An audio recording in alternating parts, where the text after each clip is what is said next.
മാലിനി എന്നു പേരുള്ള ഒരു അപ്സരസായിരുന്നു, ഗന്ധർവനാരിയായിരുന്നു ഈ ശബരി. വീതിഹോത്രൻ എന്ന് പറയുന്ന ഒരു ഗന്ധർവ രാജാവാണ് അവരെ വിവാഹം കഴിച്ചത്.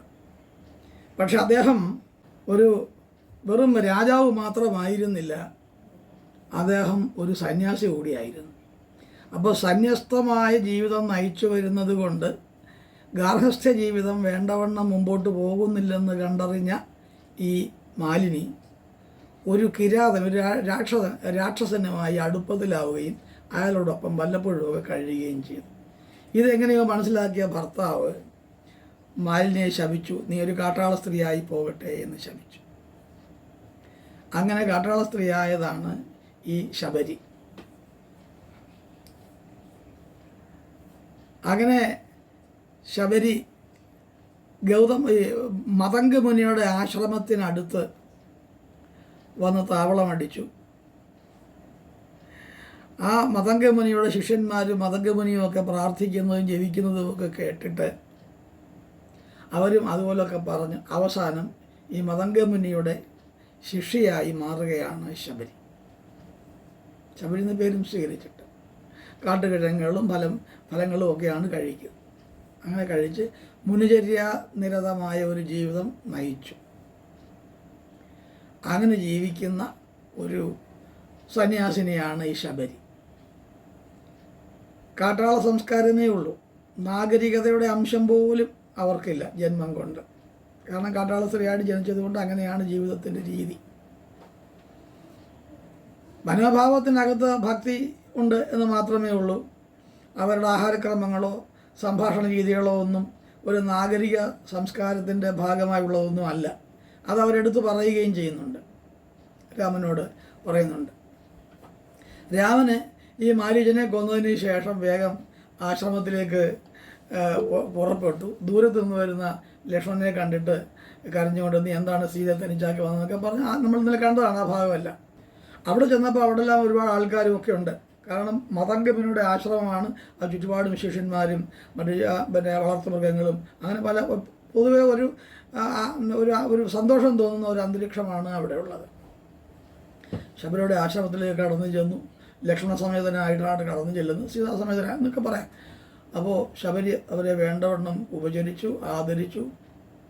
എന്നിട്ട് ദർഭപ്പുൽപ്പായ വിരിച്ചു കൊടുത്തു. ദർഭപ്പുല്ല് കൊണ്ട് നെയ്തെടുക്കുന്ന ഒരുതരം പായ, ആ പായ വിരിച്ചു കൊടുത്ത് അതിലിരുത്തി.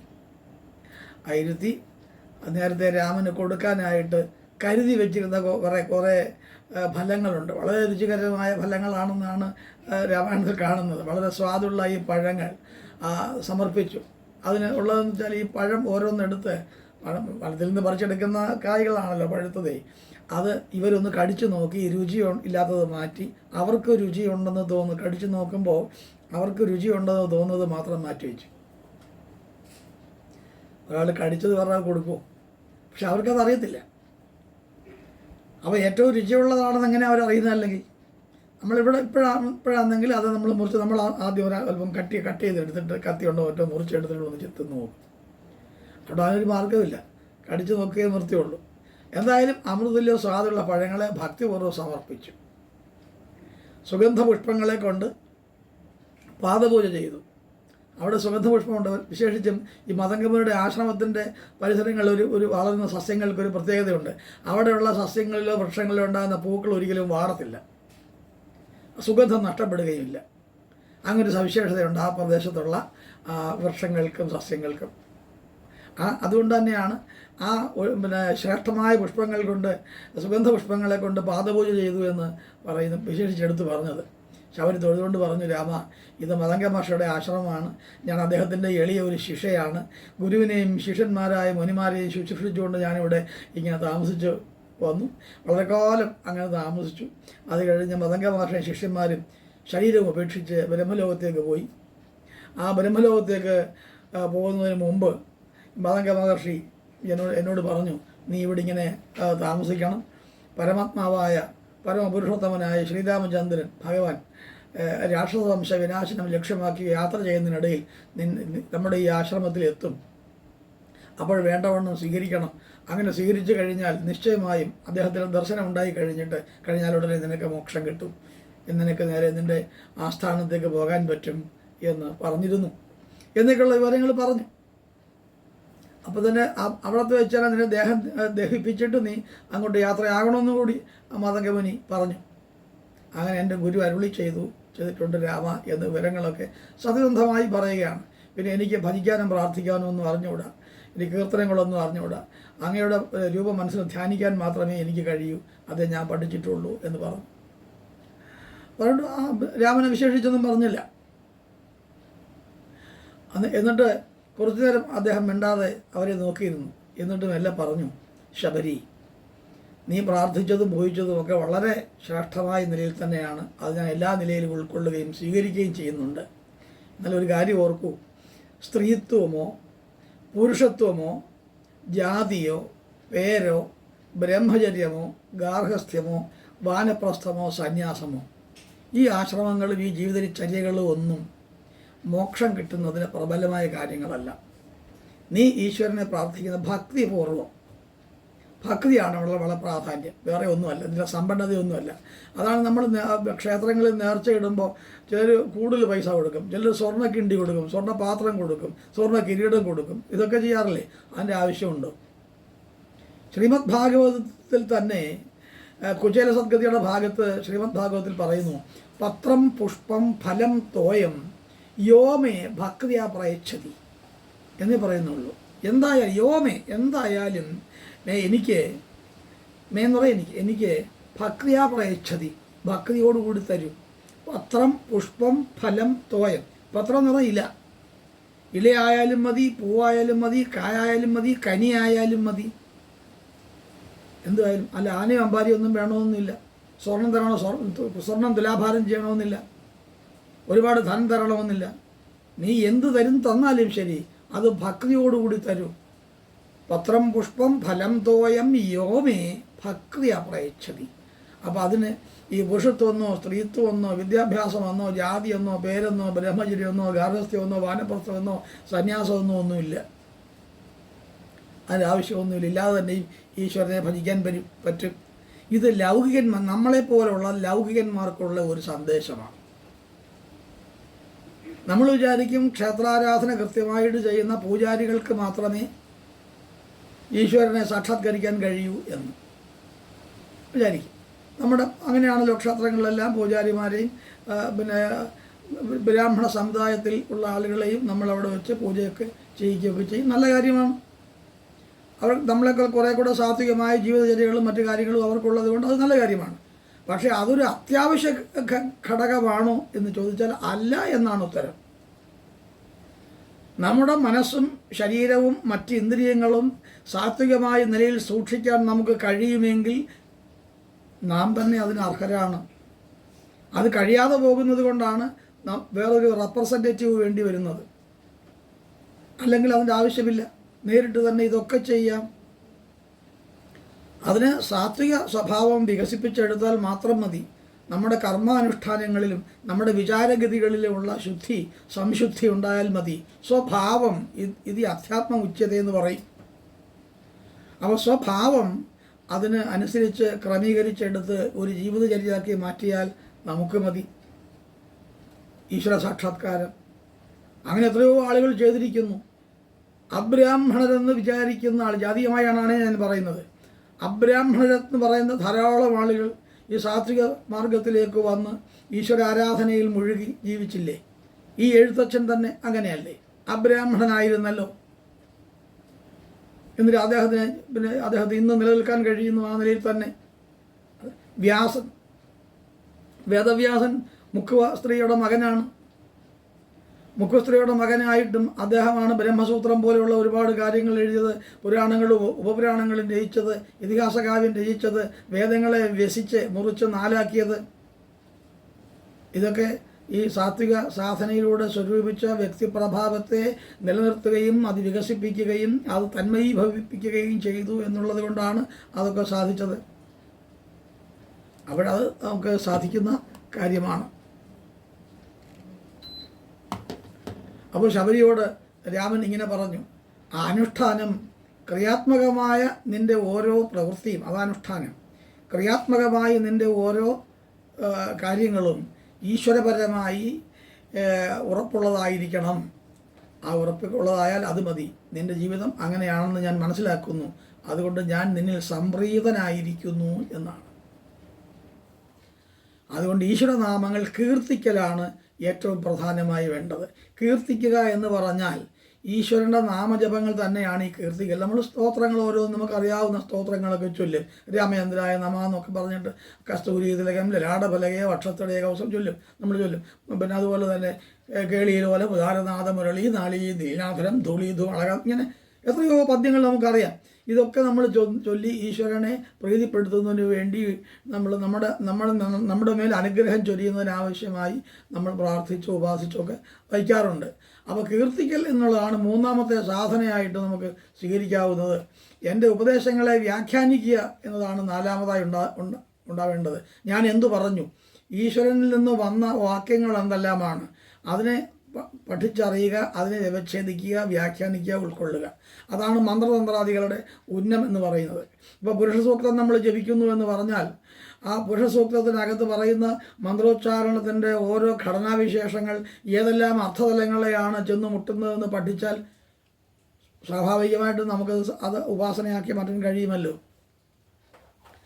ഋഗ്വേദ മന്ത്രങ്ങൾ ധാരാളമുണ്ട്. അഗ്നിമീളെ പുരോഹിതം യജ്ഞസ്യ ധാതമം തുടങ്ങിയുള്ള ഋഗ്വേദ മന്ത്രങ്ങളുണ്ട്. അരായി കാണേ വികടേ ഗിരിം ഗച്ഛ സദാന്വേ തുടങ്ങിയുള്ള ഋഗ്വേദ മന്ത്രങ്ങൾ.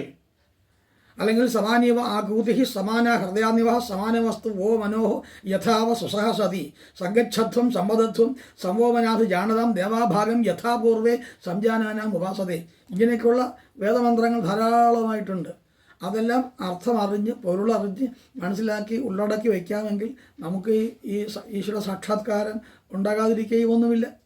നമുക്കതിനുള്ള ക്വാളിറ്റി ഉണ്ട്. നമ്മുടെ ഉള്ളിലുള്ള ഈ ഗുണങ്ങളെല്ലാം നമ്മുടെ ഉള്ളിലുള്ളതാണ്. ഈ ശരീരസ്ഥമായ ആത്മനിഷ്ഠമായ ഭാവങ്ങളിലുള്ളതാണ് ഈ ഗുണങ്ങളെല്ലാം. ഈ ഗുണങ്ങളെല്ലാം ഈശ്വര സാക്ഷാത്കാരത്തിൻ്റെ അവസ്ഥയിലേക്ക് ഒന്ന് ക്രമീകരിച്ച് ഉപയോഗപ്പെടുത്തിയാൽ മതി, നമുക്കും ഇതൊക്കെ സാധിക്കുന്നതാണ്. അതാ സിദ്ധിയും സാധനയും എന്നൊക്കെ നമ്മൾ പറയുന്നത്. അപ്പോൾ എന്തായാലും ശരി, ഈ ഈശ്വരഭക്തന്മാരെ പ്രാർത്ഥിക്കുന്നത് നല്ലതാണ്. അത് ഹനുമാനെ പ്രാർത്ഥിക്കാനുള്ള കാരണം എന്താ? ഹനുമാൻ ദൈവമായിട്ടാണോ? രാമനെ പോലെ ഭഗവാനായിട്ടാണോ ഹനുമാനെ നമ്മൾ പ്രാർത്ഥിക്കുക? ഹനുമാൻ ചാലീസയൊക്കെ ചൊല്ലുമല്ലോ. അപ്പോൾ ഭക്തന്മാരെ പ്രാർത്ഥിക്കുക എന്ന് പറയുന്നത് വളരെ ഈശ്വരന് ഇഷ്ടമുള്ള കാര്യമാണ്. അതുകൊണ്ടാണ് ഹനുമാനെ നമ്മൾ പ്രാർത്ഥിക്കുന്നത്. ഹനുമാൻ അല്ല വാക്ക് ശരിയും, ഹനുമാനാണ് വാക്ക് ശരി. നൂ എന്നാണ്, ഹനുമാൻ എന്നല്ല. ഹനുവിന് ക്ഷതം സംഭവിച്ചൻ. ഹനു എന്ന് പറഞ്ഞാൽ താടിയല്ലെന്നാണ്. ഈ താടിയല്ലേ, ഈ താടിയല്ലിന് ക്ഷതം പറ്റിയവനെന്നാണ് ഹനുമാൻ എന്ന വാക്കിൻ്റെ അർത്ഥം. അത് ചുരുക്കി നമ്മൾ ഹനുമാൻ എന്ന് പറയും. ശരിക്കും വാക്ക് അതാണ്. അപ്പോൾ ആ ഹനുമാനെ നമ്മൾ ഈ ചാലീസ ചൊല്ലി ആരാധിക്കുന്നുണ്ട്. എന്താ കാര്യം? ശ്രീരാമൻ്റെ അത്യുത്തമനായ ഭക്തനാണ് ഹനുമാൻ. അതുകൊണ്ടാണ് ഈശ്വരൻ്റെ പ്രതിമൂർത്തിയായി നിന്ന് പ്രാർത്ഥിച്ച ഭക്തനാണെന്നുള്ളതാണ് അതിന് കാരണം. എൻ്റെ ഭക്തനെയും നാം ആദരിക്കുന്നു, ആരാധിക്കുന്നു. അതാണ് കാര്യം. ഇപ്പോഴും അങ്ങനെയാണ്. വലിയ ഉദ്യോഗസ്ഥന്മാരുടെ വീട്ടിൽ ജോലി ചെയ്യുന്ന ആളുകളെ നമ്മൾ അല്പമൊന്നും ബഹുമാനിക്കാറില്ലേ? വലിയ ഉദ്യോഗസ്ഥന്മാരുടെ വീട്ടിലെ ജോലിക്കാരായിട്ടുള്ളവരെ. ഇതൊക്കെ ഈ പ്രപഞ്ചത്തിൻ്റെ ഗതിവിഗതികളുള്ള കാര്യങ്ങളാണ്. നമ്മുടെ കസ്റ്റഡി ഇതൊക്കെ പോയിരിക്കുന്നു. നമ്മളിത് ആലോചിക്കാറില്ല, ഇങ്ങനെയാണല്ലോ എന്ന് ആലോചിക്കാറില്ല. പക്ഷേ ഇതൊക്കെ സംഭവിക്കുന്നില്ലേ? ഈ ജനാധിപത്യ വ്യവസ്ഥയിൽ നിന്നൊക്കെ നമ്മൾ പറയുമെങ്കിലും വലിയ ഉദ്യോഗസ്ഥന്മാർ, വലിയ അധികാരമുള്ള ആളുകളുടെ വീട്ടിൽ ജോലി ചെയ്യുന്ന സാധാരണക്കാരായ ആളുകളെ നമ്മൾ ബഹുമാനിക്കും, സ്നേഹിക്കും, ഇഷ്ടപ്പെടും. അവർക്ക് അനിഷ്ടം വരാതെ നമ്മൾ നോക്കും. എന്തിനാ? അയാൾ മൂലം മറ്റയാളെ സേവ പിടിച്ച് നമുക്ക് എന്തെങ്കിലും സാധിക്കാൻ കഴിയുമല്ലോ എന്നുണ്ടാണ്. എന്തെങ്കിലും ലക്ഷ്യം വെച്ചുകൊണ്ടാണ്. എല്ലാ പ്രാർത്ഥനകൾക്കും ലക്ഷ്യങ്ങളുണ്ട്. അതാണ് സകാമ പ്രാർത്ഥന എന്ന് പറയുന്നത്. അതൊരിക്കലും ശരിയായ പ്രാർത്ഥനയല്ല. നിഷ്കാമമായ പ്രാർത്ഥനയാണ് വേണ്ടത്. അത് ഞാൻ മുമ്പ് അത് സൂചിപ്പിച്ചിട്ടുണ്ട്. ഈശ്വരനറിയാം നമുക്ക് എന്തൊക്കെയാണ് ഇല്ലാത്തത്, എന്തൊക്കെയാണ് വേണ്ടത് എന്ന്. ചോദിച്ചു വാങ്ങുന്നതിനേക്കാളും ഭഗവാൻ അറിഞ്ഞു തരിക എന്നുള്ളതാണ്. പിന്നെ നമുക്ക് പ്രാർത്ഥിക്കാവുന്ന ഒറ്റ കാര്യമേ ഉള്ളൂ, നമുക്ക് സംതൃപ്തിയും സുഖവും ഉണ്ടാകണം. ഈശ്വരപരമായ ബോധ്യം മനസ്സിൽ നിന്ന് ഇല്ലാതെ പോകരുത്. ഇതൊക്കെയാണ് നമ്മൾ വിചാരിക്കേണ്ട കാര്യങ്ങൾ. ഇങ്ങനെ ധാരാളം കാര്യങ്ങൾ ലൗകികാവസ്ഥയിൽ നിന്നും നമ്മൾ പെട്ടെന്ന് മാറ്റി നിർത്തി നമ്മൾ സ്വീകരിക്കേണ്ട കുറേ കാര്യങ്ങൾ നമ്മുടെ ലൗകിക ജീവിതത്തിലുണ്ട്. അതായത് ലൗകിക ഹിതങ്ങൾക്ക് അനുസൃതമായ കാര്യങ്ങൾ വേണ്ടത് മാത്രം ഉൾക്കൊള്ളുകയും വേണ്ടാത്തത് മാറ്റി നിർത്തുകയും ചെയ്യേണ്ടതായ ഒരു ക്രിയാശേഷി നമ്മുടെ സ്വഭാവത്തിൽ, ജീവിതത്തിൽ ഒരുക്കിയെടുക്കേണ്ടതുണ്ട്. അത് വളരെ അത്യാവശ്യമുള്ളൊരു കാര്യമാണ്. ഇത് ആരും ചെയ്യാറില്ല. ഒന്നുകിൽ അന്ധമായി വിശ്വസിക്കുകയും അന്ധമായി പ്രാർത്ഥിക്കുകയും ചെയ്യും, അല്ലെങ്കിൽ അന്ധമായി എതിർക്കും. ഇതാണ് ചെയ്യാൻ സാധാരണ ആളുകൾ ചെയ്യുന്നത്. ഇടയിലൊരു മധ്യമ മാർഗമുണ്ട്. ഈ മധ്യമ മാർഗത്തിൽ അത് യുക്തിയുടെയും അനുഭവപരമായ ഗുണാംശങ്ങളുടെയും അല്ലെങ്കിൽ തെളിവിൻ്റെയും അടിസ്ഥാനമാണ്. അനുഭവം ഗുരു എന്ന് പറയും. അനുഭവത്തിലുള്ള കാര്യം നമ്മൾ വിശ്വസിക്കാതെ തരമില്ലല്ലോ. അനുഭവം ഗുരു എന്നാണ് പറയുന്നത്. അപ്പോൾ അനുഭവത്തിൻ്റെ അടിസ്ഥാനത്തിൽ തെളിയിക്കപ്പെട്ട് ബോധ്യമുള്ള കാര്യങ്ങളിൽ നമുക്ക് വിശ്വസിക്കാം. അങ്ങനെ വിശ്വസിച്ചുകൊണ്ട് മുമ്പോട്ട് നീങ്ങാൻ സാധിക്കുന്നതാണ്. അപ്പോൾ ഇങ്ങനെയുള്ള കുറേ കാര്യങ്ങൾ ഒരു 9 തരത്തിലുള്ള അനുഷ്ഠാനങ്ങളെക്കുറിച്ചാണ് രാമൻ പറയുന്നത്. 9 തരത്തിലുള്ള അനുഷ്ഠാനങ്ങൾ എങ്ങനെയാണ്? നവാനുഷ്ഠാനങ്ങൾ എന്നാണ് ഇത് പറയുക. 9 അനുഷ്ഠാനങ്ങൾ. അത് നമ്മുടെ സിദ്ധിയും സാധനയും മനോവീര്യവും ഭക്തി ശ്രദ്ധാദികളും വികസിപ്പിക്കാനും നമ്മുടെ ജീവിതം വളരെ ആയാസരഹിതമായി മുമ്പോട്ട് നയിക്കാനും ഒക്കെയുള്ള കാര്യങ്ങളായിട്ടുള്ളതാണ്. അത് സ്വീകരിക്കണമെന്ന് ശബരിയുടെ സൽക്കാരം ഏറ്റുവാങ്ങിക്കൊണ്ട് രാമൻ പറയുകയാണ്. അപ്പോൾ എന്നിട്ട് പറഞ്ഞു, ശരിയായ കാര്യങ്ങളെല്ലാം പറഞ്ഞ് കേൾപ്പിച്ചു. അതെല്ലാം ഉൾക്കൊണ്ടുകൊണ്ട് തന്നെ ആ പാദങ്ങളിൽ, ശ്രീരാമ പാദങ്ങളിൽ വീണ് നമസ്കരിച്ചിട്ട് ശബരി പറഞ്ഞു, ഭഗവാനെ, അവിടുന്ന് സർവജ്ഞനാണ്. അവിടുത്തേക്ക് അറിയാത്തതായി ഒന്നുമില്ല, എല്ലാം അവിടുത്തേക്ക് അറിയാം. അപ്പോൾ അതുകൊണ്ട് അവിടുന്ന് പറയുന്നതെല്ലാം എനിക്ക് പരമപ്രമാണങ്ങളാണ്. അതുവഴി അനുസരിച്ച് ജീവിക്കാൻ എനിക്ക് കഴിയുമായിരുന്നു. പക്ഷേ അങ്ങയെ കണ്ടാൽ ഉടൻ തന്നെ ജീവത്യാഗം ചെയ്യണമെന്നാണ് മതംഗമുനി എന്നോട് പറഞ്ഞത്. അതുകൊണ്ട് അല്പസമയം നിൽക്കണേ എന്ന് പറഞ്ഞു. അങ്ങനെ പറഞ്ഞ ഉടൻ തന്നെ ശബരി സ്വയം അഗ്നികുണ്ഡം ഒരുക്കി അതിൽ ആത്മാഹുതി ചെയ്ത് മോക്ഷം പ്രാപിക്കുകയും ചെയ്തു. ആ മോക്ഷം പ്രാപിക്കുന്ന തൊട്ട് മുമ്പ് ഒരു കാര്യം കൂടെ പറഞ്ഞു, സീത എവിടെ ഉണ്ടെന്നുള്ള കാര്യം. രാവണനാൽ അപഹൃതയായിരിക്കുകയാണ് സീത. ഇവിടെ നിന്ന് കുറേ ദൂരം അങ്ങോട്ട് പോയാൽ അവിടെ ഒരു വലിയ പർവ്വതം കാണാം. ഋഷ്യമൂകാചലം എന്നാണ് അതിൻ്റെ പേര്. ഋഷ്യമൂകാചലം എന്നാണ് അതിൻ്റെ പേര്. അതുകൊണ്ട് അങ്ങ് അവിടേക്ക് ചെന്നാൽ അവിടെ സുഗ്രീവാദി വാനരന്മാരെ നമുക്ക് കാണാം. അവരുടെ സാമ്രാജ്യമാണത്. ആ സുഗ്രീവൻ്റെ സഖ്യമുണ്ടായാൽ അങ്ങക്ക് കാര്യലാഭം വേഗം സാധിക്കും. അവിടെ ബാലിയും സുഗ്രീവന്മാരും 2 പേരാണ് ഉണ്ടായിരുന്നത്. അത് ബാലി സുഗ്രീവന്മാരിൽ ബാലി സുഗ്രീവനെ ഉപദ്രവിച്ച് ആട്ടി ഓടിച്ചതിൻ്റെ ഫലമായിട്ട് ബാലി കയറാത്ത ഒരു സ്ഥലം നോക്കി അവിടെ പോയി. ഋഷമുഖാചലം എന്ന് പറയുന്ന ഒരു കുന്നിൻ്റെ മുകളിലാണ് അവർ സാമ്രാജ്യം സ്ഥാപിച്ചിരിക്കുന്നത്. അവിടെ ഹനുമാൻ മുതലായിട്ടുള്ള ആളുകളുണ്ട്. അവിടെ ചെന്ന് സുഗ്രീവൻ്റെ സഖ്യം സ്വീകരിക്കുകയും ബാലിയെ വധിക്കുകയും ചെയ്തുകൊണ്ട് അങ്ങ് മുമ്പോട്ട് നീങ്ങിയാൽ എളുപ്പം സീതയെ കണ്ടെത്താൻ കഴിയും. ശരി, എനിക്ക് വിട തരണം ഭഗവാനെ എന്ന് പ്രാർത്ഥിച്ചിട്ടാണ് ശബരി അഗ്നിയിൽ പ്രവേശിച്ചത്. ആ മോക്ഷപ്രാപ്തി അതിദുർലഭമായ ഒരു മോക്ഷപ്രാപ്തിയാണ്. രാമനാമ ജപത്തിലൂടെ ജീവൻ മുക്തി കിട്ടിയ ഒരു കഥാപാത്രമായിട്ടാണ് ശബരിയെ നമുക്ക് കാണാൻ കഴിയുക. ജന്മനാ കാട്ടാള സ്ത്രീയാണെങ്കിലും ശബരി മുക്തയായി തീർന്നു എന്നുള്ളത് ആ മതംഗാശ്രമത്തിൻ്റെ പരിസരങ്ങളിൽ ഉള്ളവർക്കെല്ലാം വളരെ അത്ഭുതകരമായി അനുഭവപ്പെടുകയുണ്ടായി. ഏത് വിചാരങ്ങളുണ്ടായാലും സത്വഗുണത്തിൽ കലർന്ന ഒരു ബുദ്ധിയും കർമ്മവുമാണ് ഉണ്ടാകുന്നതെങ്കിൽ അവർക്ക് മോക്ഷം ഉണ്ടാകുമെന്നാണ്. ആ മോക്ഷപദപ്രാപ്തി അത്ര സാധാരണമായി ആർക്കും കിട്ടുന്നതല്ലെന്നും വളരെ ഭാഗ്യശാലികളും പുണ്യവാന്മാരുമായ മനുഷ്യർക്ക് മാത്രമാണ് ഇത്തരം ജീവൻ മുക്തി വളരെ പെട്ടെന്ന് ലഭിക്കുക എന്നും ആളുകൾ പറയുകയും പ്രചരിപ്പിക്കുകയും രാമനെ പലപാട് സ്തുതിക്കുകയും കീർത്തിക്കുകയും ഒക്കെ ചെയ്തു. അങ്ങനെ അവരുടെ എല്ലാവരുടെയും നമസ്കാരങ്ങളും പ്രീതിയും ഏറ്റുവാങ്ങിക്കൊണ്ടാണ് രാമസീതാദികൾ മുമ്പോട്ട് പോകുന്നത്. അതാണ് അവിടെ ഈ ശബരിയാശ്രമ പ്രവേശം എന്ന് പറയുന്ന കഥാഖണ്ഡം. ഇതുവരെ പറഞ്ഞ കഥകൾ ഓരോന്നും അടുക്കടുക്കായിട്ട് ആലോചിച്ച് നോക്കിയാൽ അറിയാം. എല്ലായിടത്തും രാമൻ മറ്റാളുകൾക്ക് അനുഗ്രഹം കൊടുക്കുകയും മറ്റാളുകൾക്ക് സംപ്രീതികരമായ അവസ്ഥയിലെത്തുകയും അവരുടെ എല്ലാം ആദരവ് നേടിയെടുക്കുകയും ചെയ്യുന്ന ഈശ്വരഭാവം നിലനിർത്തുന്നു എന്ന്. ഈ ഈശ്വരഭാവം നിലനിർത്തിക്കൊണ്ട് പോകാൻ വല്ലാത്ത വിഷമമുണ്ട് സാധാരണ ഒരു മനുഷ്യനെ സംബന്ധിച്ചിടത്തോളം. എത്ര ദിവ്യന്മാരായാലും അത് സാധ്യമല്ല. അതുകൊണ്ടും കൂടിയാണ് രാമനെ നമ്മൾ ഈശ്വര ഭാവം കൽപ്പിച്ച് ആരാധിക്കേണ്ടി വരുന്നത്.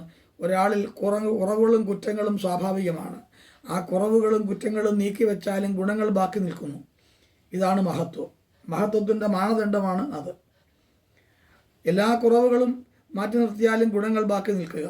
ആ ഒരു അത്ഭുതകരമായ സിദ്ധിവിശേഷം അവതാരങ്ങളിലൂടെ സാക്ഷാത്കരിച്ച ആളാണ് രാമനും കൃഷ്ണനുമൊക്കെ. അതുകൊണ്ടാണ് കൃഷ്ണൻ അർജുനനോട് പറയുന്നത്, യഥാ യഥാഹി ധർമ്മസ്യ ഗ്ലാനിഹി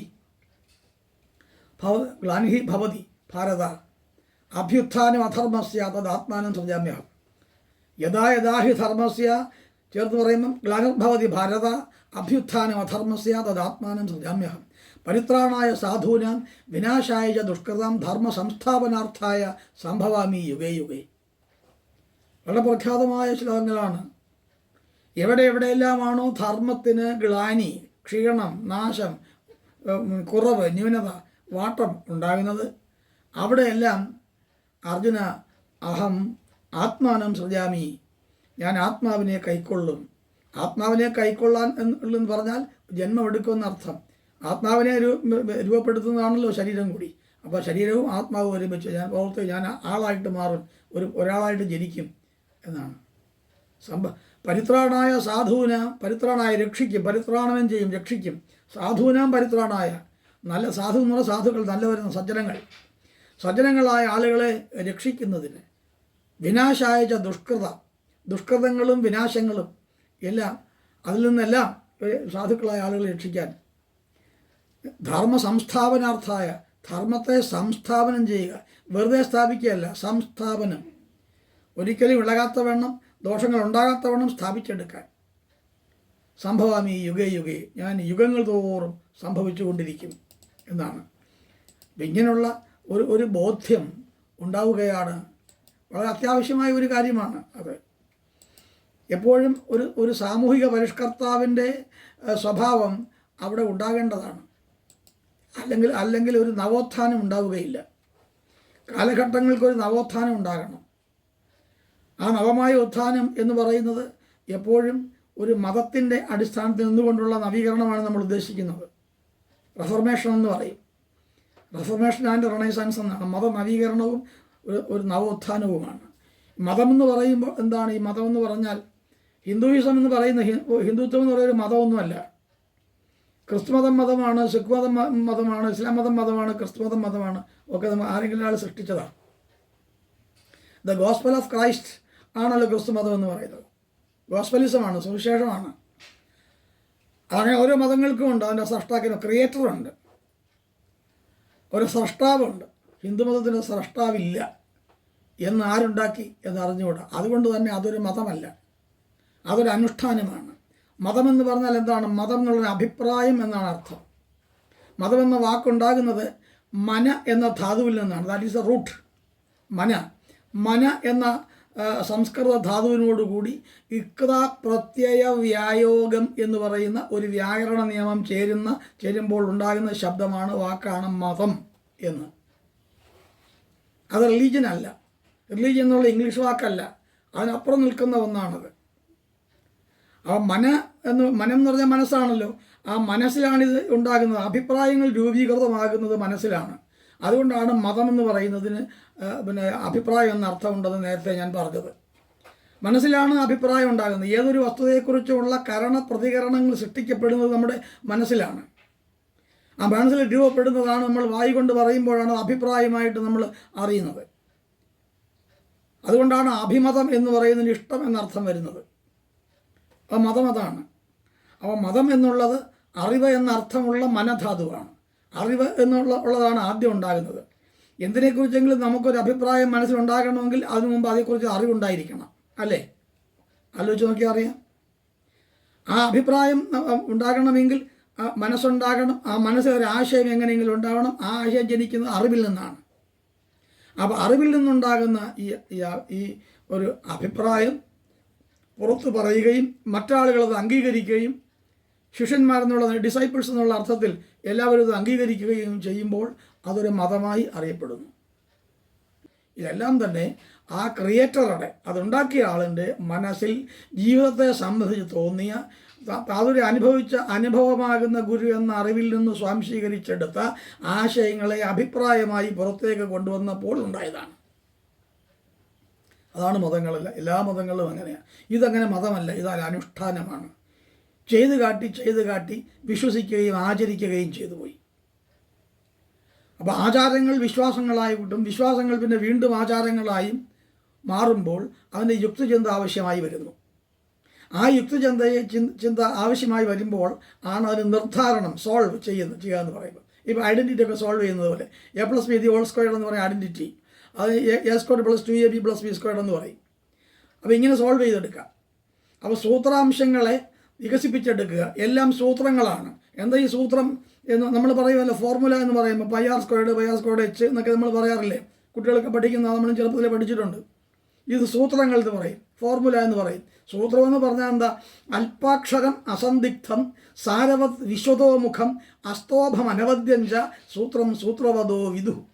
ഇതാണ് സൂത്രം എന്ന് വെച്ചാൽ ഏറ്റവും കുറച്ച് അക്ഷരങ്ങളിൽ കൂടുതൽ അർത്ഥം വരത്തക്കവണ്ണം, ഇലാബറേറ്റ് ചെയ്താൽ, വിശദീകരിച്ചാൽ ഒരുപാട് അർത്ഥങ്ങൾ വരത്തക്കവണ്ണം ചെറിയ കൊച്ചു കൊച്ചു വാക്കുകൾക്കകത്ത് ആശയങ്ങളെ ഗർഭീകരിച്ച് വയ്ക്കുക, ഉൾപ്പെടുത്തി വയ്ക്കുക. അല്പാക്ഷരം അസന്ദിഗ്ധമായിരിക്കണം. ഒരു തരത്തിലും സംശയം ആർക്കും ഉണ്ടാകാൻ പാടില്ല. അസന്ദിഗ്ധം. സാരവത് വളരെ മീനിങ് ആയിരിക്കണം, അർത്ഥവത്തായിരിക്കണം. വിശ്വതോമുഖം പ്രപഞ്ചത്തോട് ബന്ധപ്പെടുന്ന വിഷയങ്ങളായിരിക്കണം, പ്രപഞ്ചപരമായ വിഷയങ്ങളായിരിക്കണം, പ്രാപഞ്ചികമായ വിഷയങ്ങളായിരിക്കണം. അസ്തോഭം ഇത് കേട്ടാൽ മനസ്സിന് ഇളക്കമൊന്നും തോന്നാൻ പാടില്ല. യാതൊരു തരത്തിലുള്ള ഇളക്കവും തോന്നാത്ത വണ്ണമുള്ള നിലയിലായിരിക്കണം അത്. അസ്തോഭം. അനവദ്യമായിരിക്കണം അത്. അനവദ്യം എന്ന് പറഞ്ഞാൽ മുമ്പ് ആരും പറഞ്ഞിട്ടില്ലാത്തതായിരിക്കണം. അപ്പോൾ അസ്തോഭം അനവദ്യഞ്ച സൂത്രം സൂത്രവതോ വിദു. അത് ഞാൻ ഒന്നുകൂടെ പറയാം. അല്പാക്ഷരം അസന്ദിഗ്ധം സാരവത് വിശ്വതോമുഖം അസ്തോഭം അനവദ്യഞ്ച സൂത്രം സൂത്രവതോ വിദു. ഇതാണ് സൂത്രം. അപ്പോൾ ഈ സൂത്ര സ്വഭാവത്തിലാണ് ഈ മതങ്ങളെല്ലാം ഉണ്ടാക്കിയിട്ടുള്ളത്. മത ഉപദേശങ്ങൾ ഓരോന്നും. ഇപ്പോൾ ക്രിസ്തുമതത്തിൽ നിന്ന് തന്നെ പറഞ്ഞാൽ അന്യർ നമ്മോട് ചെയ്യരുതാത്തവ നാം അന്യരോടും ചെയ്യാതിരിക്കുക എന്ന് പറയുക. അന്യർ നമ്മോട് ചെയ്യരുത് എന്ന് പറയുന്നത് നമ്മൾ മറ്റാളോടും ചെയ്യാതിരിക്കുക. ന തൽപരസ സന്തത്യാത് പ്രതികൂലം യഥാത്മനഃ സംഗ്രഹേണ ധർമ്മസ്യാത് കാമധന്യപ്രവർത്തതി. ഉപനിഷത്തിലുണ്ടത്, ബൈബിളിലുള്ള ഈ വാചകം. അപ്പോൾ ഇങ്ങനെ നമ്മുടെ സംസ്കാരവുമായി ബന്ധപ്പെടുന്ന ഒരുപാട് കാര്യങ്ങൾ ഇങ്ങനെ നീണ്ടു കിടക്കുകയാണ്. എത്ര പറഞ്ഞാലും തീരാത്തതുപോലെ അത്ര ബൃഹത്തായി കിടക്കുകയാണ് നമ്മുടെ സംസ്കാരവും ആ സംസ്കാരത്തിൽ ഉൾപ്പെടുന്ന വസ്തുതകളുമെല്ലാം. ജീവിതഗന്ധിയായി പറയുന്ന തത്വങ്ങളും ഉപദേശങ്ങളും അതിൻ്റെ അനുഷ്ഠാനങ്ങളും അങ്ങനെ കലർന്നു കിടക്കുകയാണ്. സമുദ്രജലം പോലെ പരന്നു കിടക്കുന്ന നമ്മുടെ വിജ്ഞാനത്തിൻ്റെ പിന്നെ കണ്ടൻറ്റ്, ആ വിഷയം. അതിൽ നിന്ന് എവിടുന്നെങ്കിലുമൊക്കെ തൂക്കിക്കുറിച്ചെടുത്ത് ആരെങ്കിലുമൊക്കെ എന്തെങ്കിലുമൊക്കെ പറയുന്നു. ഞാനും അങ്ങനെ എന്തെങ്കിലുമൊക്കെ പറയുന്നു എന്നേ ഉള്ളൂ. അത് പഠിക്കാൻ ഓരോരുത്തരും തയ്യാറാവണം. ഓരോന്നും ഓരോ വിഷയത്തെക്കുറിച്ചുമുള്ള ആധികാരികമായ അറിവ് തേടാൻ കഴിയണം. മറ്റാളുകളുടെ സംശയങ്ങൾ ദൂരീകരിക്കാൻ പാകത്തിൽ വിശദീകരിക്കാൻ കഴിയണം നമുക്ക്. ആ നിലയിൽ വേണം നമ്മൾ പഠിച്ചു വയ്ക്കാൻ. അല്പമേ പഠിച്ചുള്ളൂവെങ്കിലും അത് ആധികാരികമായി ഓതൻറ്റിക്കേറ്റഡ് ആയിരിക്കണം, ആധികാരികമായിരിക്കണം. ഒരുപാട് വായിക്കുകയോ പറയുന്നോ അല്ല കാര്യം. ഇപ്പോൾ അല്പമേ പറയുന്നുള്ളൂ എങ്കിലും അത് തികച്ചും ആധികാരികമായി പറയാൻ, അവന് അവിതർക്കിതമായി പറയാൻ, മറ്റാളുകൾക്ക് ഒരു കാരണവശാലും നിഷേധിക്കാൻ കഴിയാത്തവണ്ണം പറയാൻ കഴിയുക എന്നുള്ളതാണ്. അങ്ങനെയാണ് നമ്മൾ വിദ്യ അഭ്യസിക്കേണ്ടതും അത് ശീലിച്ചുറപ്പിച്ച് വയ്ക്കേണ്ടതും ആയ കാര്യം. ഉപാസനയാണത്. അറിവ് നേടുക എന്ന് പറയുന്നത് ഉപാസനയാണ്. ഇരിക്കട്ടെ, നമുക്കിനി കിഷ്കിന്ധ ഖണ്ഡത്തിലേക്കാണ് പ്രവേശിക്കാനുള്ളത്. അതൊരു വാനര സാമ്രാജ്യത്തിൻ്റെ കഥയാണ്. സത്യത്തിൻ്റെയും ധർമ്മത്തിൻ്റെയും അഹിംസയുടെയും സദാചാരത്തിൻ്റെയും സദ്വാസനകളുടെയും ഉണ്മയുടെയും നന്മയുടെയും ഒക്കെ തത്വങ്ങൾ അടങ്ങുന്ന ഒരു കഥാസാഗരം തന്നെയാണ് യഥാർത്ഥത്തിൽ കിഷ്കിന്ധാകാന്ഡം. അതിൽ വളരെ പ്രയുക്തവും പ്രസക്തവുമായ കുറച്ച് കാര്യങ്ങൾ മാത്രമാണ് എനിക്ക് പറയാൻ കഴിയുന്നത്. എനിക്ക് അത്രയും അറിയുകയുമുള്ളൂ. അത് പറയാൻ ഞാൻ ശ്രമിക്കുന്നത്. അത് കിഷ്കിന്ധാകാന്ഡത്തിലേക്ക് നമുക്ക് പ്രവേശിക്കാം. അപ്പോൾ നേരത്തെ നമ്മൾ പറഞ്ഞു, ഈ ശിവൻ നേരിട്ടാണ് പാർവതിയോട് പാർവതിയുടെ സംശയങ്ങൾക്ക് പരിഹാരം ഉണ്ടാകുന്ന തരത്തിൽ സംശയാത്മാ വിനശ്യതി എന്നാണ്. അത് സംശയം ഉണ്ടാക്കിയിരുന്ന ഒരു കാരണവശാലും അത് ഇല്ലാതെയാവില്ല, ആൾ നശിച്ചു പോവുകയുള്ളൂ. സംശയാത്മാ വിനശ്യതി, സംശയമുള്ളവൻ മരണപ്പെട്ടു പോകുമെന്നാണ് സംശയം വെച്ചിരുന്നത്. അതുകൊണ്ട് സംശയത്തെ ദൂരീകരിക്കണം. അത് ഞാൻ എൻ്റെ ഈ സ്റ്റാറ്റസിനകത്ത് ഞാൻ ഒരു ദിവസം ഇട്ടിരുന്നു, അറിവ് അവസാനിക്കുന്നിടത്ത് സംശയം ഒടുങ്ങുമെന്ന് ഞാൻ ഇട്ടിരുന്നു. ഒരറിവ് അവസാനിക്കുന്നിടത്താണ് ഒരാശങ്ക, ഒരു സംശയം അവസാനിക്കുന്നത് എന്ന്. അത് സംശയാത്മാവിനശ്യതി എന്നുള്ളതാണ് എൻ്റെ തത്വം. അപ്പോൾ ആ സംശയം എന്താണ് എന്നുള്ളതാണ്. സംശയത്തിന് പരിഹാരം ഉണ്ടാക്കണം. ആ സംശയം പാർവതി ചോദിച്ചു. സംശയം ഉണ്ടാകുമ്പോഴാണ് നമ്മുടെ ശ്രദ്ധ ഉണരുകയും പറയുകയും പഠിക്കുകയും ചെയ്യാനുള്ള താല്പര്യം ഉണ്ടാകുന്നത്. സംശയം ഉണ്ടാകണമെങ്കിൽ തന്നെ, സംശയം ഉന്നയിക്കണമെങ്കിൽ തന്നെ നല്ല ബുദ്ധിയുള്ളവർക്ക് മാത്രമേ സംശയം ഉണ്ടാകത്തുള്ളൂ. അല്ലെ വായി വന്നത് പറയാൻ എല്ലാവർക്കും പറ്റും. അതിൽ സംശയമായി പറയണമെങ്കിൽ, സംശയമായി ഉന്നയിക്കണമെങ്കിൽ ബുദ്ധിയും ചിന്തയും യുക്തിബോധവും പഠനീയമായ താല്പര്യവും അറിവ് നേടണമെന്നുള്ള ഒരു ജിജ്ഞാസ, ജ്ഞാതും ഇച്ഛ, അതാണ് ജിജ്ഞാസ. അറിയണമെന്നുള്ള ആഗ്രഹം, അതിനെയാണ് ജിജ്ഞാസ എന്ന് പറയുന്നത്. ആ ജിജ്ഞാസയും ഉണ്ടാകണം. എന്നാലേ പഠനം അതിൻ്റെ നിലയിൽ പോകും. ലേണിംഗ് ഈസ് എ പ്രോസസ്സ് എന്ന് പറയാൻ കാരണം അതാണ്. പഠനം എന്ന് പറയുന്ന ഒരു പ്രക്രിയയാണ്. There is A synthesis. അപ്പോൾ ആ ഒരു രീതിയിലാണത് പോകേണ്ടത്. അപ്പോൾ അങ്ങനെ ശ്രീ മഹാദേവൻ പിന്നെ ഈ പാർവതിയോട് തുടർന്ന് പറയുന്നു, ശബരി മുക്തയായി, ജീവൻ മുക്തയായി തീർന്നതിന് ശേഷം സാവധാനത്തിൽ പമ്പാസരസിൻ്റെ തീരത്ത് എത്തിച്ചേരുകയാണ്. നേരെ തെക്കോട്ട് വെച്ച് പിടിക്കുക. അങ്ങനെ പമ്പാസരസിൻ്റെ തീരത്ത്, ഇന്ന് നമ്മൾ പമ്പാ നദി ഒഴുകുന്നത് പോലെ ഒഴുക്കുണ്ടായിരുന്നില്ലാത്ത ഒരു ജലാശയം ആയിരിക്കണം അന്ന് പമ്പാസരസ്. ത്രേതായുഗത്തിലെ കാര്യമാണ്. പിന്നെ ആയിരിക്കണം അത് കവിഞ്ഞൊഴുകി നദിയായി മാറിയെന്നാണ് നമുക്ക് തോന്നുന്നത്. എന്തായാലും പമ്പാ സരസെന്ന് മാത്രമേ പറയുന്നുള്ളൂ. സരസ് എന്നുള്ളതിന് അതിനർത്ഥം വെള്ളം, പിന്നെ പൊയ്ക എന്ന് തന്നെയാണ് വരുന്നത്. ആ സരസ തീരത്ത് എത്തിച്ചേർന്നു. വിശാലവും വളരെ അഗാധവുമായ നിർമ്മല ജലം നിറഞ്ഞു കിടക്കുന്ന ഒരു ജലാശയമായിരുന്നു അത്. വളരെ പ്രകൃതി രമണീയമായ ഒരു സ്ഥലമാണത്. അത് എഴുത്തച്ഛനും നന്നായി വർണ്ണിക്കുന്നുണ്ട്. പമ്പാ സ്ഥലത്തെക്കുറിച്ച് വാൽമീകി ഒരുപാട് വർണ്ണിക്കുന്നുണ്ട്. ആ പ്രകൃതിയുടെ മുഴുവൻ ഭാവങ്ങൾ, അത് വിശേഷിച്ചും വസന്തം, ഗ്രീഷ്മം തുടങ്ങിയുള്ള പ്രകൃതിയുടെ ഭാവം, ഈ ഋതുക്കളുടെ ഭാവം വരുമ്പോൾ പ്രകൃതി എങ്ങനെയാണ് നിലനിൽക്കുന്നതെന്നുള്ള കാര്യം, എങ്ങനെയാണ് ആകർഷകമാകുന്നതെന്നുള്ള കാര്യം വളരെ വിശാലമായി പറയുന്നുണ്ട്. അവിടെ നേരെ ചെല്ലുമ്പോൾ കണ്ട ഒരു വലിയ കുന്ന്, അതാണ് ഋഷ്യമൂകാചലം എന്ന് പറയുന്ന വലിയ കുന്ന്. അവിടെ ബാലിക്ക് കയറിക്കൂടാം. ബാലി ഒരിക്കൽ ദുന്ദുഭി എന്ന് പറയുന്ന ഒരു അസുരനുമായിട്ട് ഏറ്റുമുട്ടേണ്ടി വന്നു. വളരെ ബലശാലിയായ ഈ ബാലി ഈ ദുന്ദുഭിയെ വലിച്ചു കയറി ദൂരേക്ക് എറിഞ്ഞു, ഒരു കുന്നിൻ്റെ മുകളിലേക്ക്. അതാണ് ഈ ഋഷ്യമൂകാചലം.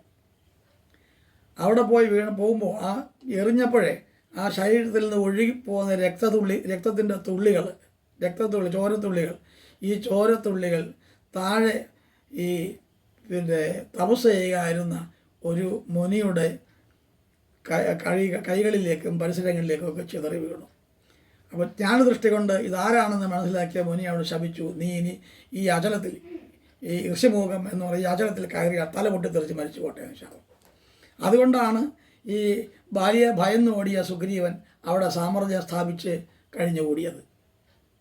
അത് ഓരോന്നും കഥകളാണ്. ഈ കഥകൾക്ക് പിന്നിലുള്ള കാര്യങ്ങളെ തിരക്കി പോകുമ്പോഴാണ് ഓരോ അംശങ്ങളും നമ്മൾ മനസ്സിലാക്കുന്നത്. ജനജീവിതത്തിൻ്റെ വ്യത്യസ്തങ്ങളായ സ്വഭാവാംശങ്ങൾ ഓരോന്നും നമുക്കിങ്ങനെ പറയാനുണ്ടാവും. കുറേയധികം കാര്യങ്ങൾ അങ്ങനെ ഉണ്ടാവും. അങ്ങനെ ദൂരെ നിന്ന് രണ്ട് പേര് വരുന്നത് കണ്ടുകൊണ്ട് ഒരാൾ, ഒരു പ്രച്ഛന്ന വേഷധാരിയായ ഒരാൾ അവിടേക്ക് വന്നു. അങ്ങനെ പറയുന്നുള്ള ആദ്യം ആ വേഷപ്രച്ഛന്നായ ഒരാൾ അവിടെ വന്നു. അവിടെ വന്നിട്ട്, നിങ്ങൾ ആരാണ്?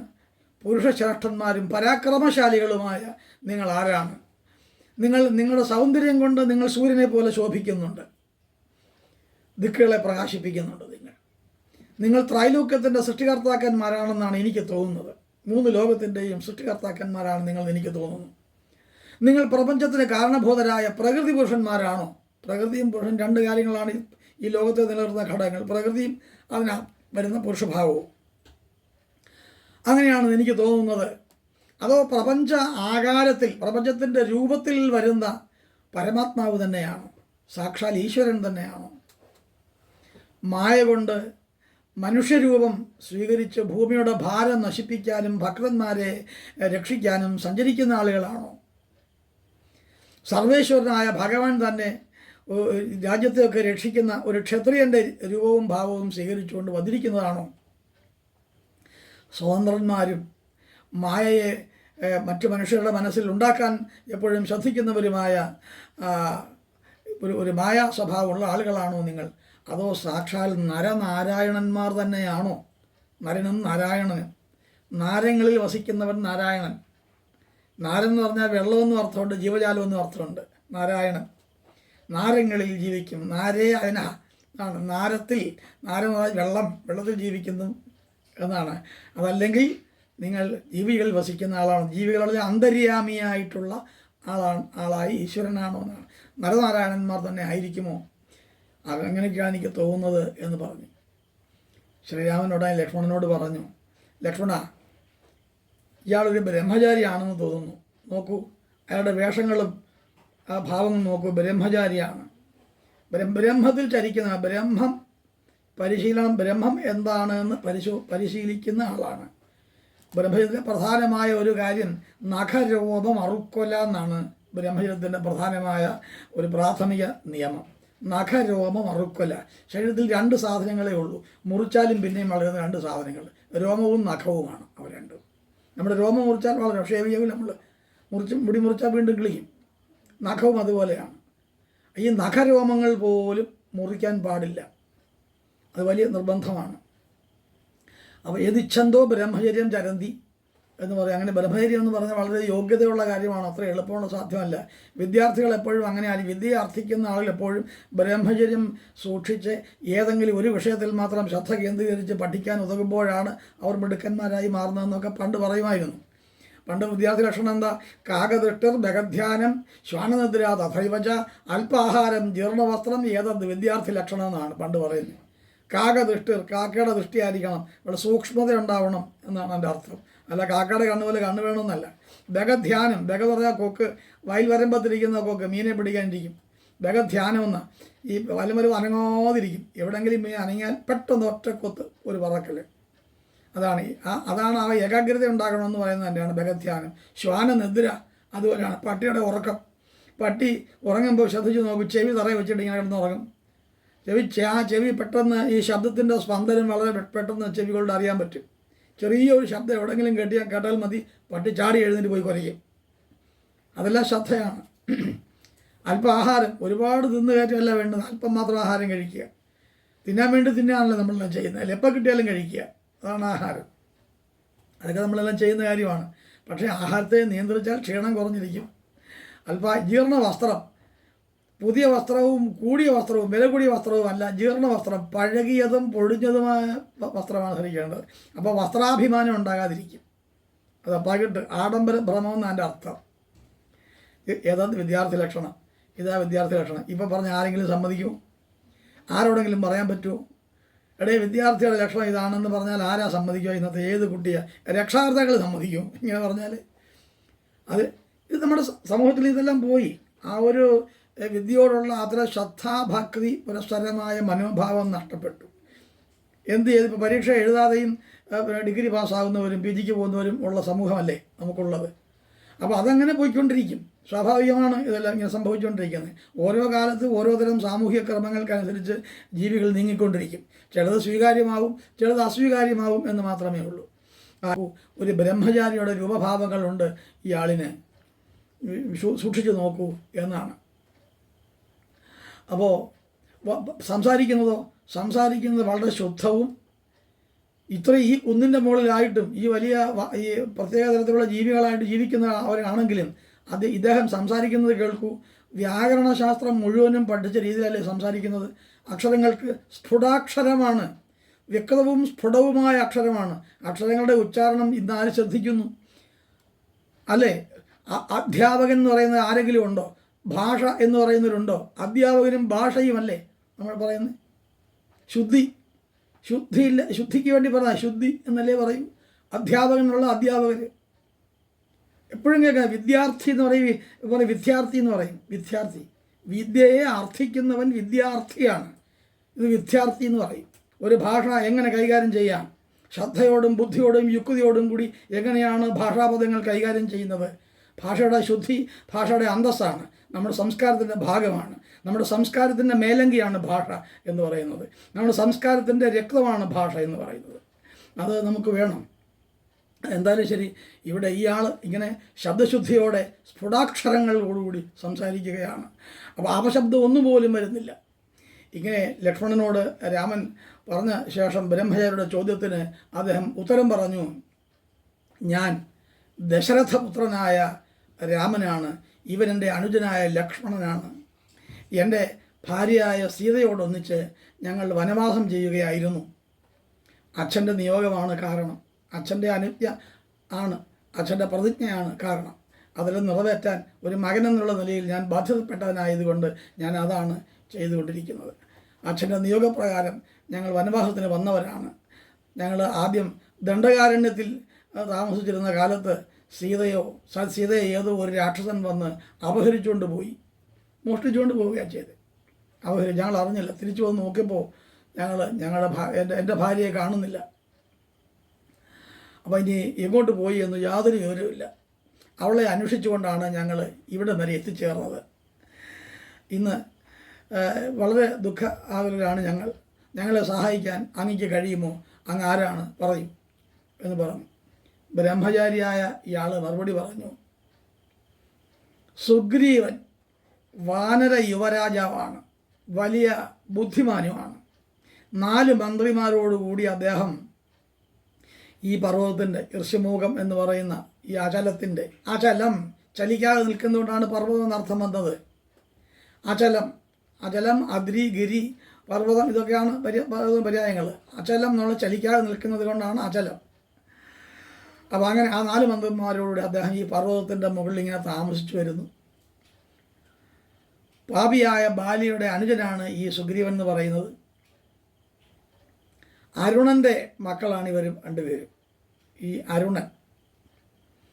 അരുണൻ സ്ത്രീവേഷം കെട്ടിയ ഒരു കഥയുണ്ട്. അപ്പോൾ കുറച്ചുകൂടെ കഴിയുണ്ട് ഞാൻ അതേക്കുറിച്ച് പറയാം. ഇപ്പോൾ ഇയാൾ പറയുന്ന കാര്യം മാത്രം നമുക്ക് പറയാം. പാപിയായ ബാലിയുടെ അനുജനാണ് ഈ ഋഷിമുഖാചലം ഭരിക്കുന്ന ഈ സുഗ്രീവൻ എന്ന് പറയുന്ന ആൾ. അയാളുടെ 4 മന്ത്രിമാരിൽ ഒരുവനാണ് ഞാൻ. അദ്ദേഹത്തിൻ്റെ ഭാര്യയെ ബാലി ബലാൽ അപഹരിച്ചുകൊണ്ട് പോവുകയാണ് ഉണ്ടായത്. ബാലിയെ ഭയപ്പെട്ടിട്ടാണ് ഈ സുഗ്രീവൻ ഇവിടെ വന്നിങ്ങനെ താമസിക്കുന്നത്. ബാലിക്ക് പണ്ടൊരു ശാപം മൂലം ഞങ്ങൾ താമസിക്കുന്ന സ്ഥലത്ത് കയറാൻ വയ്യ. ഞാനാവട്ടെ വായുദേവൻ്റെ മകനാണ് ഞാൻ. ഹനുമാൻ എന്നാണ് എനിക്കുള്ള നാമധേയം. എൻ്റെ പേര് ഹനുമാൻ എന്നാണ്. എൻ്റെ അമ്മയുടെ പേര് അഞ്ജന എന്നാണ്. അങ്ങ് സുഗ്രീവനുമായി ഒരു സഖ്യം ചെയ്താൽ, ഒരു ഫ്രണ്ട്ഷിപ്പ് ഒപ്പിട്ടാൽ നന്നായിരിക്കും. കാരണം അദ്ദേഹത്തിന് ഒരു സഹായം ആവശ്യമാണ്, അങ്ങയ്ക്ക് ഒരു സഹായം ആവശ്യമാണ്. ഞങ്ങൾ തീർച്ചയായിട്ടും അങ്ങയെ സഹായിക്കുകയും ചെയ്യും. ഒരു വിഷമവുമില്ല. അങ്ങയുടെ ഭാര്യയെ അപഹരിച്ച രാക്ഷസനെ കൊല്ലാൻ സുഗ്രീവൻ സഹായിക്കും. ഒട്ടും സംശയം വേണ്ട. അങ്ങ് ഇഷ്ടമാണെങ്കിൽ ഞങ്ങളോടൊപ്പം വരൂ, എന്നോടൊപ്പം വരൂ. ശ്രീരാമൻ പറഞ്ഞു, ഹനുമാനെ, ഞാൻ വന്നിരിക്കുന്നതും സുഗ്രീവനുമായി ഒരു സഖ്യം ഉറപ്പിക്കാമെന്നുള്ള ആഗ്രഹത്തോടുകൂടി തന്നെയാണ്. സ്നേഹിതനായ അദ്ദേഹത്തിൻ്റെ കാര്യം നിശ്ചയമായും ഞാൻ സാധിപ്പിച്ചു തരുന്നുണ്ട്. എന്താണ്? ബാലിയിൽ നിന്നുള്ള രക്ഷ അങ്ങയ്ക്ക് ഉണ്ടാക്കിത്തരും. ഒരു വിഷമവും വേണ്ട. ഇത് കേട്ട് ഹനുമാൻ തൻ്റെ സ്വന്തം രൂപം അങ്ങ് സ്വീകരിച്ചു. വാനര പ്രകൃതി. ഇവിടെ വാനര പ്രകൃതി എന്നുള്ളതിനെക്കുറിച്ച് നമ്മൾ പറയുന്നത് വാ നരഹ എന്നാണ് വാക്ക്. കുരങ്ങെന്നല്ല അതിനർത്ഥം. നമ്മളങ്ങനെ പറയുക, വാനരൻ കുരങ്ങെന്ന് നമ്മൾ പറയും. വാ നരഹ എന്നാണ്. നരനാണോ എന്ന് സംശയം ജനിക്കുന്ന ജീവി. ഇയാളെ കണ്ട ഒരു മനുഷ്യനാണോ? ഏയ് അല്ല. കുരങ്ങാണോ? അതുമല്ല. ഇങ്ങനെ തോന്നുക. വാ നരഹ ഇതി വാനരഹ എന്നാണ്. അപ്പോൾ എന്തായിരിക്കും ഇത്? പ്രത്യേക ജനുസിലുള്ള ആൾക്കാരായിരിക്കണം. ഗിരിവർഗക്കാർ, ആദിവാസികൾ, അപരിഷ്കൃത ജീവിതം നയിക്കുന്ന ആളുകൾ, അങ്ങനൊരു സമൂഹമാണത്. അല്ലാതെ ഈ മരഞ്ചാടി കുരങ്ങൊന്നും അല്ല അത്. ഡാർവിൻ്റെ പരിണാമ സിദ്ധാന്ത പ്രകാരം പറയുന്ന തരത്തിലൊന്നും ഈ കുരങ്ങിൽ നിന്ന് രൂപം പ്രാപിച്ചവനാണ് മനുഷ്യനെന്ന് പറയാൻ പറ്റുമോ? രാമപിത്തക്കസ്, ട്രയോപിത്തക്കസ്, ഓറിയോപിത്തക്കസ് തുടങ്ങി 14 ഘട്ടങ്ങൾ കടന്നാണ് ഏതാണ്ട് ഈ ഒറാങ് വിഭാഗത്തിലുള്ള, ചിമ്പൻസി വിഭാഗത്തിലുള്ള മനുഷ്യരായിട്ട് മാറുന്നതെന്നാണ് പറയുന്നത് എവല്യൂഷൻ തിയറിയിൽ. അങ്ങനെയാണ് ഇന്ന് കുരങ്ങെന്താ മനുഷ്യനാവാത്തത്? മനുഷ്യനായി തീരുന്ന ഒരു പരിണാമഘട്ടത്തിലെ ഒരു ജീവി മാത്രമാണ് ഈ കുരങ്ങ്. അതിൽ നിന്ന് ഒരു പരിണാമഘട്ടത്തിൽ അത് ഏതോ ഒരു ജീവി എന്നേ ഉള്ളൂ. അതിൽ നിന്ന് മനുഷ്യനുണ്ടായി എന്ന് വിചാരിക്കുന്നതും വിശ്വസിക്കുന്നതും എന്തിനാ? ജർമ്മനിയിലെ നിയാണ്ടർത്തൽ വാലിയിൽ നിന്ന് കിട്ടിയ ആ സ്കെലറ്റൽ സിസ്റ്റം വെച്ചുകൊണ്ടാണ്, അസ്ഥിപഞ്ജരം വെച്ചുകൊണ്ടാണ് ആദിമ മനുഷ്യനെക്കുറിച്ച് നമ്മൾ സംസാരിച്ചുകൊണ്ടിരുന്നത് പലപ്പോഴും. ഇപ്പോൾ അതെല്ലാം വേറെ ഇടങ്ങളിൽ നിന്നും കിട്ടിയിട്ടുണ്ടെന്ന് പറയുന്നുണ്ട്. ശാസ്ത്രം പുരോഗമിക്കുമ്പോൾ ഓരോ കണ്ടെത്തലുകൾ നടത്തും. ഡിസ്കവറീസ് ആൻഡ് ഇൻവെൻഷൻസ് ആണ്. കണ്ടെത്തലുകളും കണ്ടുപിടിക്കലും കൊണ്ട് ശാസ്ത്രം പുരോഗമിച്ചുകൊണ്ടിരിക്കുക. ശാസ്ത്രത്തിന് എപ്പോഴും ആ പരിമിതികളുണ്ട്. എന്താണ്? മറ്റൊന്ന് ശരിയാണെന്ന് തോന്നുന്നത് വരെ മാത്രമേ ഉള്ളൂ ഇന്ന് കണ്ടുപിടിച്ച ശരി. സയൻസിനുള്ള ഏറ്റവും വലിയ പരിമിതി അതാണ്. ശാശ്വതമായ ഒരു ശരി ഒരിക്കലും ശാസ്ത്രത്തിനില്ല. മറ്റൊരു ശരിയെ കണ്ടെത്തുന്നത് വരെ മാത്രമാണ് ഇന്നത്തെ ശരി ഉള്ളത്. അങ്ങനെയെങ്കിൽ ശാസ്ത്രത്തിൻ്റെ പരിമിതി നമ്മൾ മനസ്സിലാക്കണ്ടേ? എക്കാലവും നിൽക്കുന്ന ഒന്നല്ല, ശരിയായി നിൽക്കുന്ന ഒന്നല്ല ശാസ്ത്രം. ഓരോ ദിവസവും പുതിയ കണ്ടെത്തലുകൾ, പുതിയ ആവിഷ്കാരങ്ങൾ കണ്ടെത്തുകയാണ്. അതിനെല്ലാം അവർ ഓരോ എവിഡൻസസ് കണ്ടുപിടിക്കുകയും ചെയ്യും. നീതീകരണം, ജസ്റ്റിഫിക്കേഷൻ, എവിഡൻസസ് ഉണ്ടാക്കിക്കൊണ്ടിരിക്കും. ആ തെളിവുകൾക്ക് അനുസരിച്ച്, ദൃഷ്ടാന്തങ്ങൾക്കനുസരിച്ച് നിഗമനങ്ങൾ, ആർഗ്യുമെൻറ്റ്സ് മാറിക്കൊണ്ടിരിക്കും. ഈ ആർഗ്യുമെൻറ്റ്സ് ഉണ്ടാകുമ്പോൾ അവിടെ ഡിസ്കഷൻസ് ഉണ്ടാവണം, ചർച്ചകൾ ഉണ്ടാവണം. അനവധി ആളുകൾ ഒരുപോലെ ചർച്ച ചെയ്ത് തീരുമാനിച്ചാൽ അത് ശരിയെന്ന് വയ്ക്കും. അനവധി ആളുകൾ പറഞ്ഞു എന്ന് കരുതി ഒരു കാര്യം എങ്ങനെ സത്യമാവും? ഉദാഹരണത്തിന് the sun rises in the east എന്ന് പറയുന്നു. സൂര്യൻ കിഴക്കുദിക്കുന്നു.